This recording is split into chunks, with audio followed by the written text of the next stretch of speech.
금융위기 대자비, 대형 건설사 흑자도산. 왜 이런 말이 나올까요? 일단 이걸 먼저 보시죠. 10대 건설사의 미청구 공사액 추이입니다. 2021년 3분기에 11조 2,400억 원이었거든요.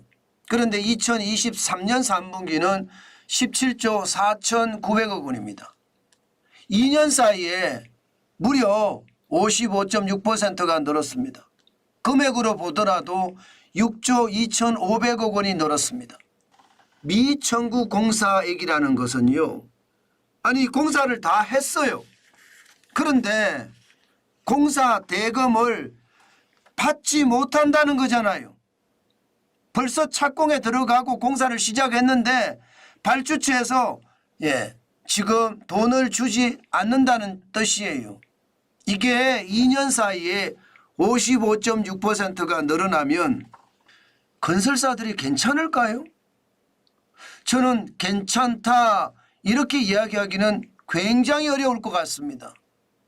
글로벌 금융위기가 터졌을 때 당시에 미청구 공사 금액이 많아서 건설사들이 유동성 위기로 줄줄이 무너진 적이 있거든요. 지금 그런 상황이 도래하지 않을까, 그런 두려움을 지금 건설사들도 가지고 있고요. 시장도 우려하고 있습니다. 이것은 어떻게 생각하면 금융위기의 상황을 재현하고 있다, 이렇게 해도 틀린 말이 아니라는 뜻입니다. 실질적으로 대형 건설사들도 상황이 나빠요. 삼성물산만 하더라도요, 2022년 미청구 공사 금액이 1조 1,201억 원이었습니다. 그런데 2023년 3분기 7,242억 원이 늘어서 1조 8,443억 원이 됐다는 뜻이에요. 많이 늘었죠. 7,244억 원이니까. 현대건설은요, 3조 7,347억 원에서 무려 말입니다, 1조 6,005억 원이 늘어났습니다. 그래서 5조 3,352억 원이에요. 와, 현대건설이 괜찮을까 이런 생각이 들 정도입니다.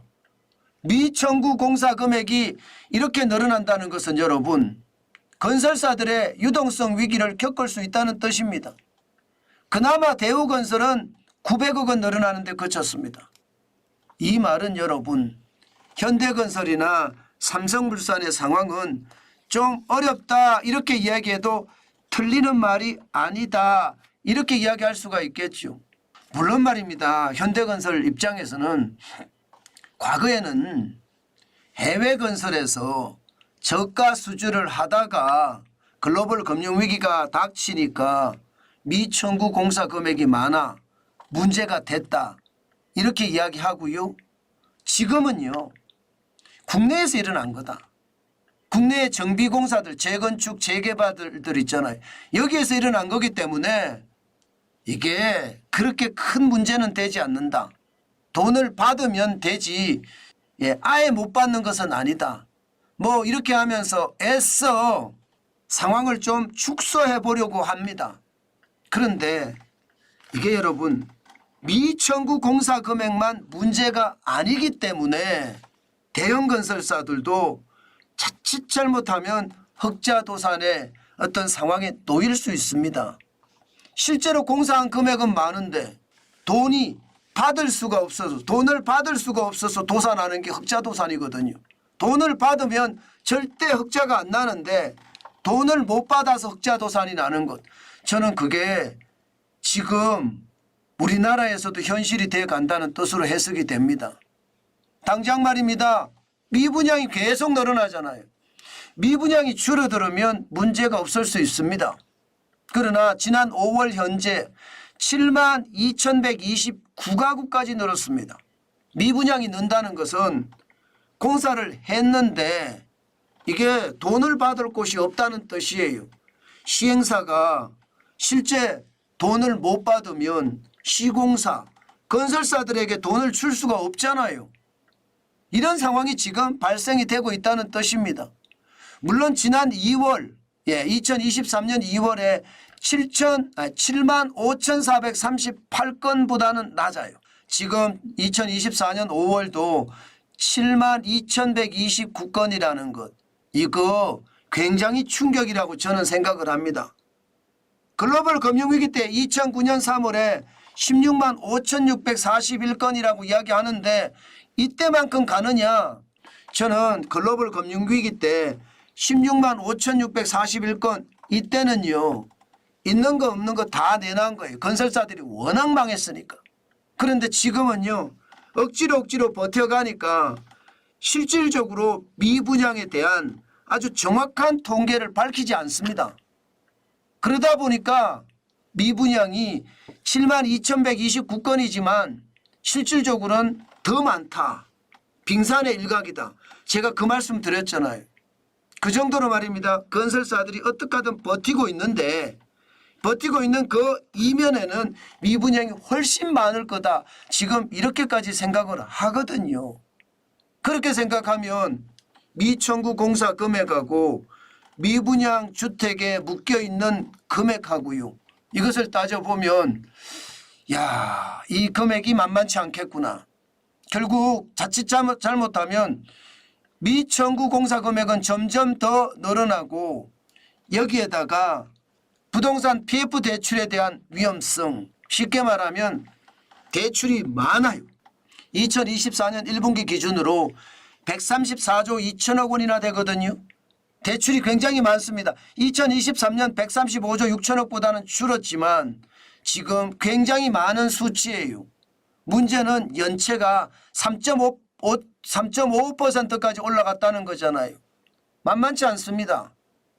결국은 미청구 공사 금액에다가 미분양 주택에 돈이 묶여있는 데다가 대출은 한껏 많아. 그러면 여러분 버티기가 만만치 않습니다. 여기에 말입니다. 연체율이 늘어나는 것도 문제죠. 그런데 문제는 앞으로 더 상황은 나빠질 것으로 보여요. 금리를 내린다고 하지만 아무래도 기업 대출에 대한 금리 4.90%거든요. 이거 만만치 않거든요. 이자 폭탄이란 뜻이거든요. 지금 건설사 입장에서는 PF 대출에 대한 금액도 많지만요. 뭐 시행사도 많겠죠. 그렇지만 미분양 때문에 돈을 빌려다가 지은 게 많을 거라고요. 여기에다가 미청구 공사 금액이 많다는 것은 대출이 그만큼 늘어난다고 하잖아요.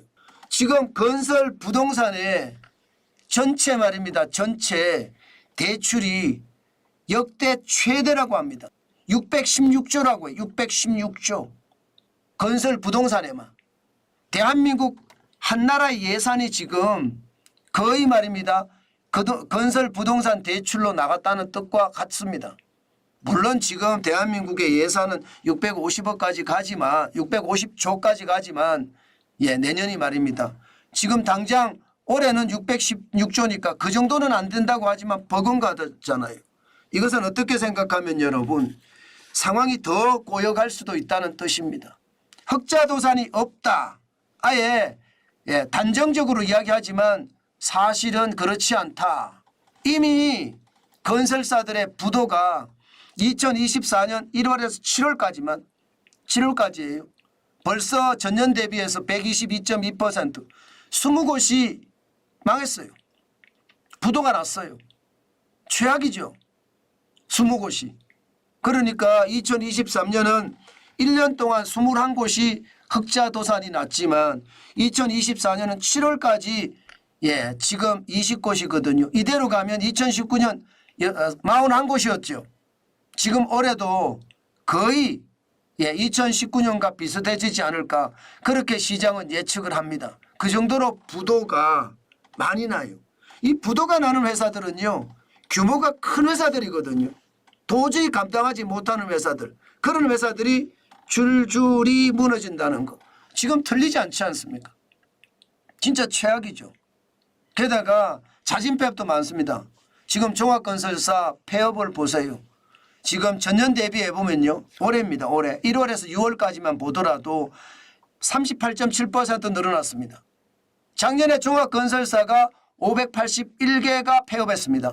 그런데 올해는 벌써 240개고요. 이대로 간다면 올해는요 적어도 작년보다 더 많아질 가능성이 많다는 거예요. 왜냐하면 경기가 회복됐다고 이야기는 하지만 내수가 지금 굉장히 쉽지 않거든요.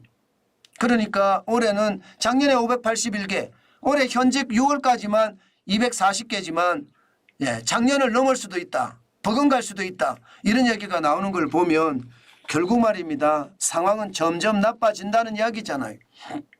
실제로 말입니다. 종합건설사는 2020년 대비를 해보면 무려 말입니다. 67.7%, 67.4%가 늘었습니다. 2023년 기준으로 347개가 망하던 것이 581개가 망하잖아요. 그만큼 말입니다. 지금 상황 어렵다 이렇게 얘기해도 저는 틀리지 않는다 이렇게 봅니다. 작은 단서라는 게 그렇게 무섭거든요. 작은 단서라는 것은 늘 말입니다. 시장에는 널려 있지만 그 단서를 정확하게 해석을 못해서 문제가 생기는 것, 이게 작은 단서인데 지금 건설사들은 보면 유동성의 위기를 맞을 가능성이 점점 높아진다는 거예요. 미청구 금액도 역대 최고고요.